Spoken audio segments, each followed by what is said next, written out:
Good morning students, welcome in Saraswati study channel. आज की हमारी जो वीडियो है वो है रघु कोच संवाद, जिसका पार्ट 1 हमने वीडियो जो है ना वो अपलोड कर चुके हैं, जिसमें 10 श्लोकों की व्याख्या प्रस्तुत की थी।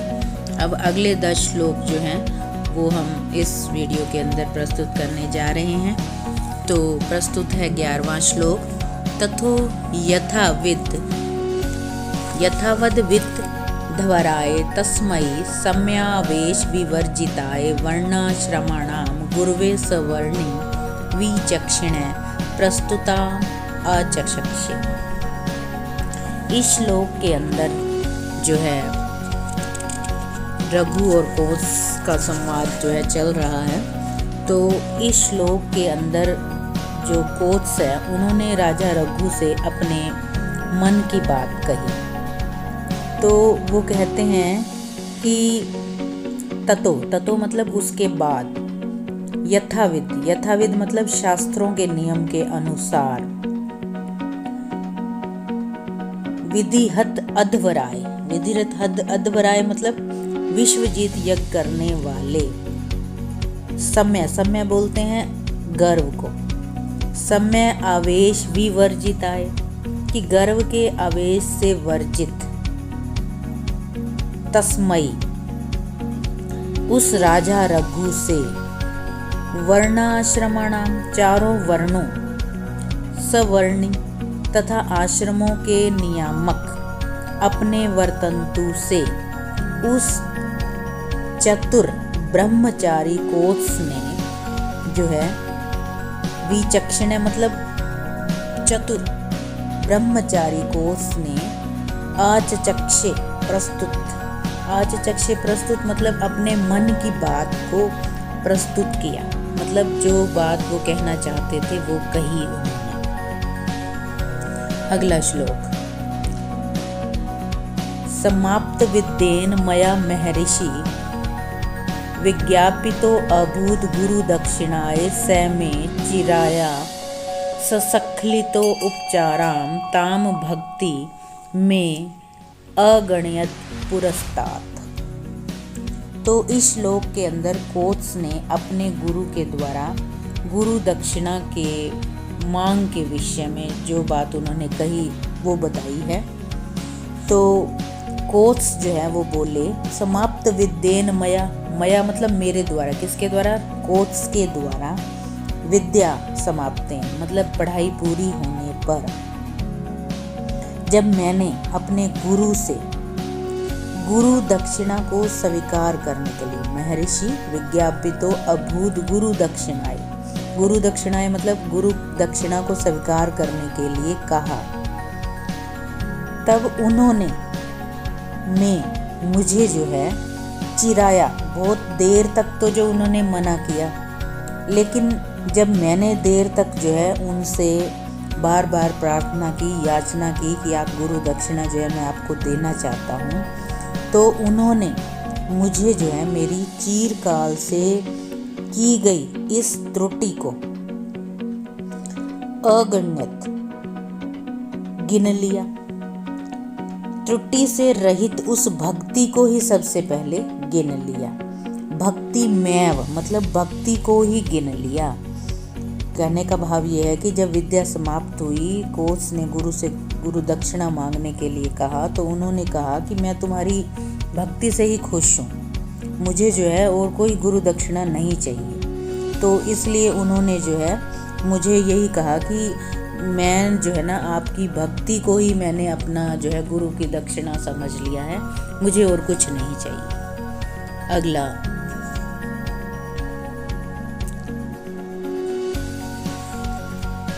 निर्बंध संजात तरुषा अकार्ष्यम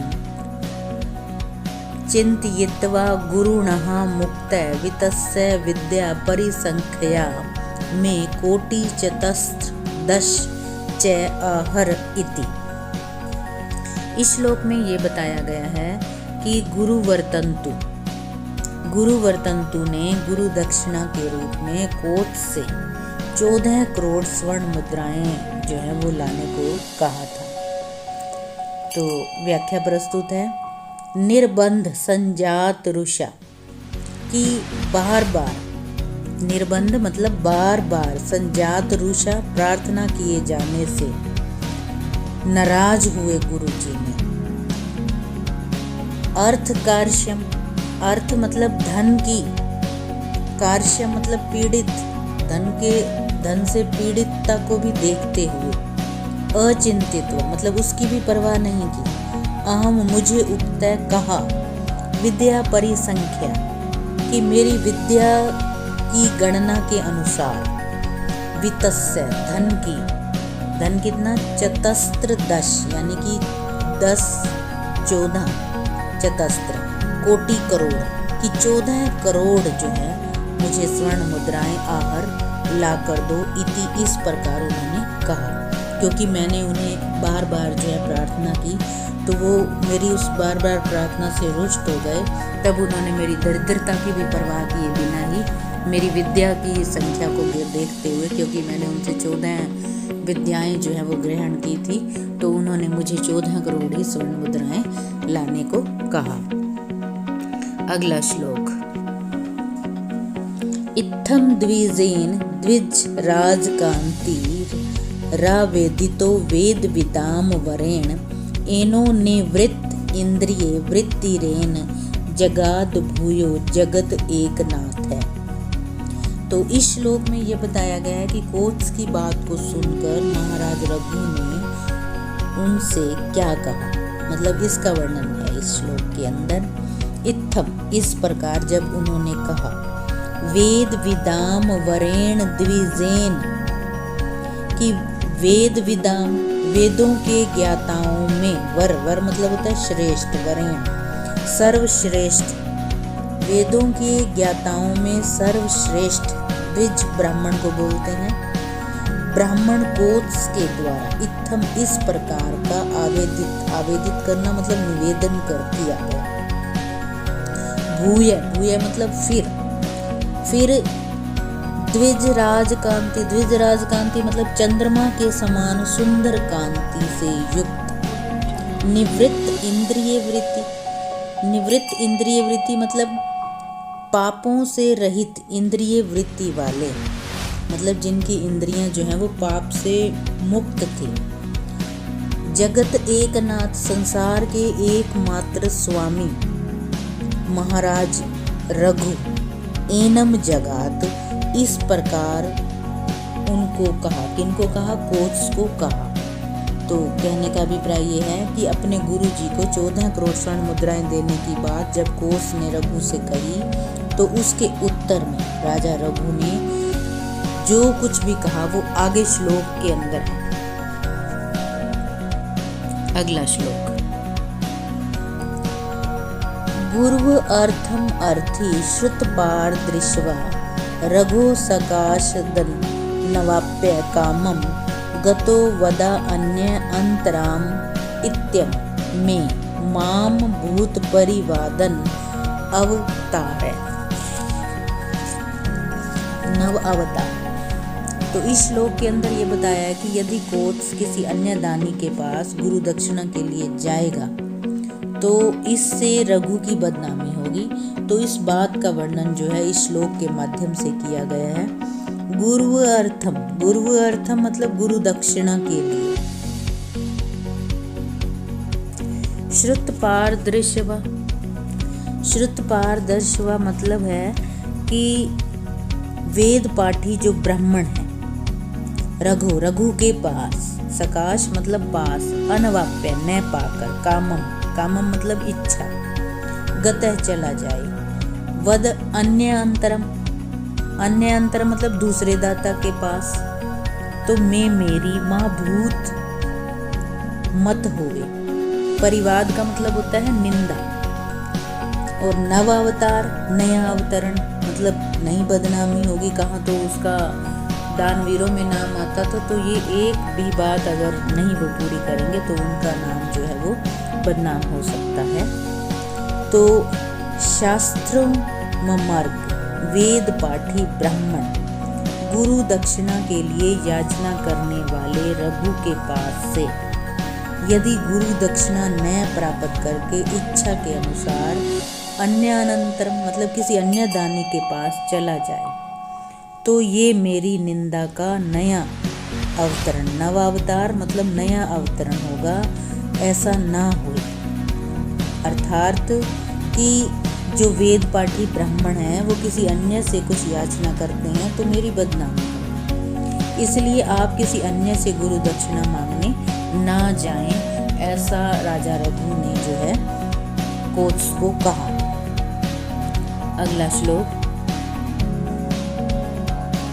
स त्वं प्रशस्ते महिते मदीये वसंश्चतुर्थो अग्निर् वागन्य गारे द्वित्राण हरण्य हान्य हर्षि सोडुम अहरन या वद्यते साधितुम तवद अर्थम। तो इस श्लोक में ये बताया गया है कि राजा रघु ने कोत्स की इच्छा की पूर्ति के लिए जो है 2-3 दिन का समय मांगा राजा रघु ने। तो उस बात का वर्णन इस श्लोक में किया गया है। स त्वं प्रशस्ते महिते मदीये, प्रशस्ते मतलब प्रशंसनीय, महिते सम्मान के योग्य, मदीये मेरी, वसन का मतलब होता है वस धातु रहना, रहते हुए, चतुर्थ अग्नि इव, चतुर्थ अग्नि चौथी अग्नि के समान, अगन्यगारे, अगन्यगारे मतलब यज्ञशाला में, द्वित्राणी 2-3 दिन, अहनि दिन, अहर्षि समर्थ हो सकते हो, सोडुम सोडुम सहने के लिए, अहर्न पूजनीय यावत जब तक, साध्य तुम पूरा करने के लिए यते यतन करता हूँ। तो ऐसे आप मेरी प्रशंसनीय सम्माननीय अग्निशाला अथवा यज्ञशाला में ठहरते हुए, चतुर्थ अग्नि चौथी अग्नि के समान पूजनीय होकर, द्वितृण अहर्षि 2-3 दिन सहन कर सकते हो, तो ये पूजनीय तब तक मैं आपका जो ये प्रयोजन है वो पूरा करने की साध्यतु मतलब पूरा करने की यतते प्रयत्न करता हूँ, ऐसा जो है राजा रघु ने उन्हें कहा। अगला श्लोक, तथेति तस्या वित्थम प्रतीते प्रत्यगृहित संग्रम अग्रजन्मा गामा अत्साराम रघुर्वेक्ष्य निकृष्टम अर्थम चक्मे कुबेरार।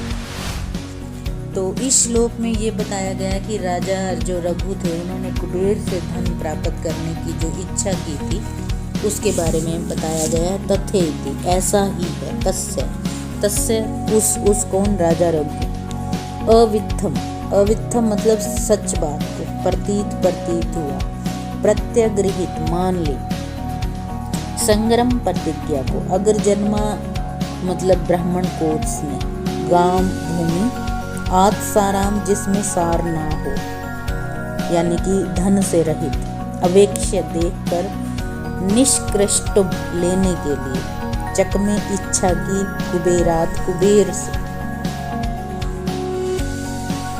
ऐसा सुनकर ब्राह्मण कोत्स ने राजा रघु के सच को समझ लिया। ठीक है, अवित्थम सच को समझ लिया। ऐसा ही हो, तथेति ऐसा ही हो, इस प्रकार से उसकी प्रतिज्ञा को ग्रहण कर लिया, प्रतिगृहित ग्रहण कर लिया यानी कि मान लिया। रघु ने भी भूमि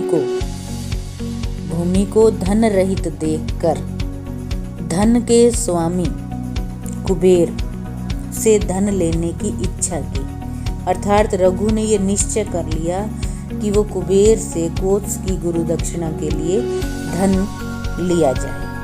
तो कहने का अभिप्राय यह है कि महाराज रघु की बात सुनकर कोत्स को प्रसन्नता हुई, खुशी हुई और उन्होंने रघु की बात को स्वीकार भी किया। और राजा रघु ने क्या देखा कि पृथ्वी पर तो धन है ही नहीं, इसलिए उसने ये निश्चय किया कि कुबेर से धन ले लिया जाए। अगला श्लोक,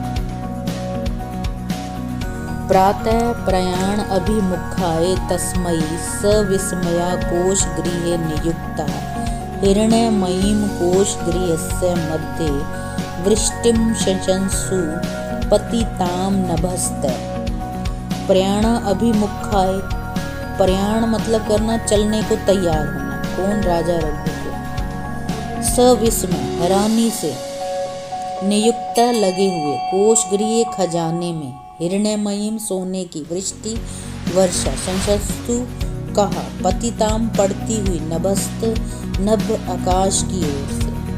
तो इस श्लोक में ये बताया गया है कि रघु के खजाने के जो रक्षक थे उन्होंने खजाने में सोने की वर्षा होती हुई देखी थी। तो उसके बारे में वर्णन है कि प्रातः जब महाराज रघु जो है वो प्रातः उस धनपति कुबेर पर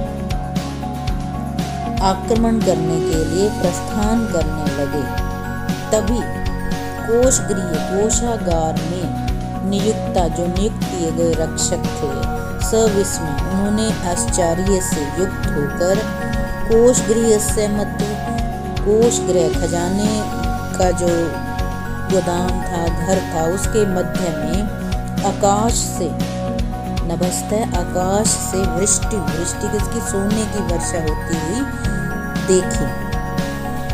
ये बात उन्होंने कही, ये सूचना मतलब उन्होंने राजा को दी कि राजा जो है अभी प्रातः जो है अपनी दिनचर्या पूरी करके वो जो है कुबेर पर आक्रमण करने की इच्छा से तैयार ही हो रहे थे, तभी उनके द्वारा जो नियुक्त कर्मचारी थे कोषगृह में, तो उन्होंने ये देखा, सोने की वर्षा होती हुई को देखा। अगला श्लोक, तम भूपतिर भासुर में हेम राशिम लब्धम कुबेरात अभियास्य मानात दिदेश कोत्साय समस्तमेव पादम सुमेरो इव वज्र भिन्नम। तो इस श्लोक में ये बताया गया है कि रघु ने कोत्स को गुरु दक्षिणा देने वाली रकम दे दी। भूपति, भूपति राजा रघु ने भासु रहे हेम राशि, चमकते हुए, भासु होता है चमकना, भास चमकना, हेम राशि सोने का ढेर लब्ध प्राप्त हुआ। अभी अस्यमानात की आक्रमण किए जाने वाले, यानी कि कुबेर से, दिदेश दे दिया, समस्त सारा ही, पादम पहाड़ का टुकड़ा, मतलब वो जो सोने का जो है ना ढेर था वो सारा के सारा ही, सुमेरु, सुमेरु पर्वत सा, वज्र भिन्नम, वज्र नामक अयुद्ध से कटा हुआ। तो इस श्लोक के अंदर ये बताया जा रहा है कि राजा रघु ने आक्रमण किए जाने वाले कुबेर से, जिन पर अभी आक्रमण वो करते, पहले ही कुबेर जी ने जो है उन पर सोने की वर्षा जो है वो कर दी। तो राजा रघु ने आक्रमण किए जाने वाले कुबेर से प्राप्त हुए चमकता हुआ सोने का ढेर, जो कि मानो वज्र नामक आयुध से काटा हुआ सुमेरु पर्वत के टुकड़े के समान प्रतीत हो रहा था, वो सारा के सारा ढेर जो है कोत्स को दे दिया। मतलब उनके मन में जो है तनिक भी, थोड़ा सा भी लालच, मोह माया के प्रति नहीं था। उसने जो है कोत्स ने केवल 14 करोड़ मुद्राएं मांगी थी, लेकिन उन्होंने सारा के सारा ढेर, अपनी उदारता जो है उनकी प्रसिद्ध थी, तो उस उदारता के कारण जो है उन्होंने सारा के सारा ढेर ही दे दिया। अगला श्लोक, जनस्य सकेत निवासिनस्तौ द्वाव अपि भूताम अभिनंद सत्वौ गुरु प्रदेया अधिक निसिप्रो अर्थी नृपो अर्थिक कामाद अधिक प्रदश्च। इस श्लोक में ये बताया गया कि ये जो घटना हुई थी, तो इस घटना से जो अयोध्यावासी थे उन्होंने कोत्स और राजा दोनों की ही बहुत अधिक प्रशंसा की। तो व्याख्या प्रस्तुत है, सकेत निवासी मतलब अयोध्यावासी, जनस्य मतलब जो प्रजा थे, तऊ उन दोनों की, किन दोनों की? राजा रघु की भी और कोत्स की भी। अभिनंद सतो मतलब प्रशंसनीय व्यवहार करने वाले हो गए उनके प्रति। क्यों?